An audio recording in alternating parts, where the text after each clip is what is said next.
bago kayo mag-start mag-drive, i-adjust nyo muna yung upuan kung saan kayo komportable. Yan, may hinihila yan dyan sa ilalim. Kaya tapos magsi-seatbelt kayo for safety. Kasi magbibip yan pag hindi ka naka-seatbelt.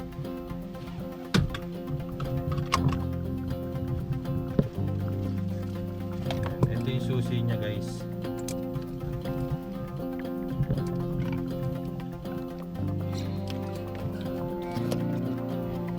Tapos, pagka bago kayo mag-start, nakatapa kayo lagi sa brake. Okay, laging right foot ang ginagamit ha. Huwag niyang pagsasabayin, malilito kayo. Huwag may re-release agad yung brake. Sige, start. Bitaw. Pag i-start nyo na, bitaw na agad. Pag na-start nyo na, nag-start na yung makina.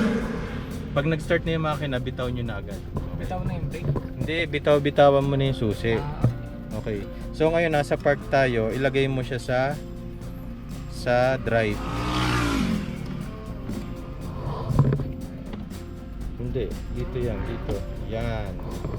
Tapos, so meron ka pang letter P dyan, nakapula ka pa. So park yun, ito tong handbrake. Yan. Okay. Tapos ngayon, pagka okay na lahat, okay, pag may nakapula pang ganyan, ibig sabihin, merong hindi naka-seatbelt, ako yun. Okay. Ngayon, i-release mo yung brake ng dahan-dahan lang. Kung sana kasing na-under yan, guys, pagka nirelease nyo yung brake, puro gasolina na yan. Tapos tignan nyo yung guhit nyo, ha? Kailangan huwag kayong mangangain ng guhit. Saan tayo? Nasa gitna kayo, dito ka lang sa gilid.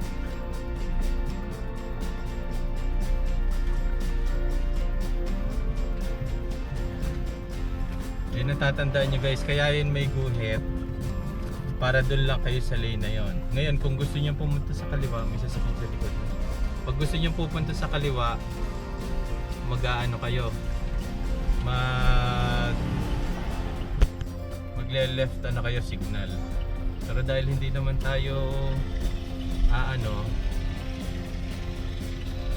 hindi naman tayo liliko, so dire-diretso lang. Bilis-bilis ako.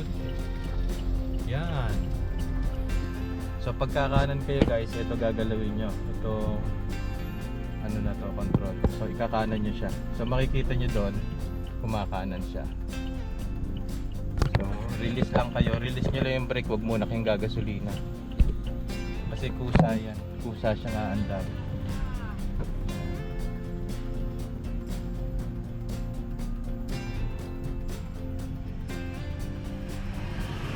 So pagkakaliwa naman kayo, press nyo lang sa kaliwa. So magle-left.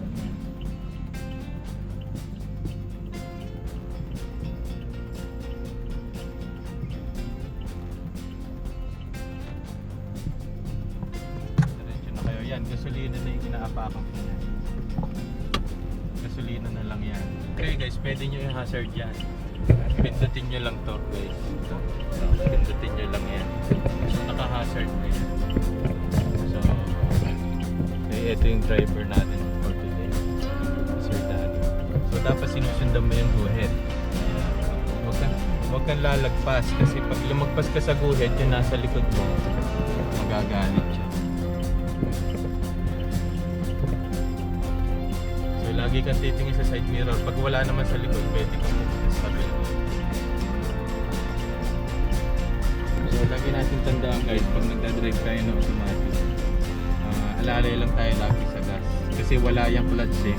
So dire-diretso yan. So huwag kang matataranta pagka yung ginigit-git ka na makabasong mataas. Basta dito ka lang sa lane.